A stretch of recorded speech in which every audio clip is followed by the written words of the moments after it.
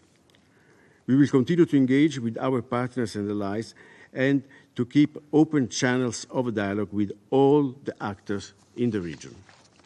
At the same time, it is equally urgent to reach an agreement for a ceasefire in Gaza and to release the hostages in line with Resolution 2735. At this specific time, it is our collective responsibility to call for calm and restraint, aware of the fact that every minute that goes by, the lives of innocent men, women, and children of the entire region hang in the balance. Italy is a firm supporter of the principle two peoples, two states, and shares the goal of a comprehensive, lasting regional peace that can ultimately be achieved on the basis of a two-state solution, with Israel and Palestine living side by side in peace and security within agreed, recognized borders, and full recognition of Israel's existence and respect of its security by all regional actors. I thank you. Merci le représentant d'Italie. Il n'y a plus d'orateurs ou d'oratrices inscrits sur la liste. Je remercie chaleureusement le secrétaire général et j'invite à présent les membres du Conseil à poursuivre l'examen de la question dans le cadre de consultation. La séance est levée.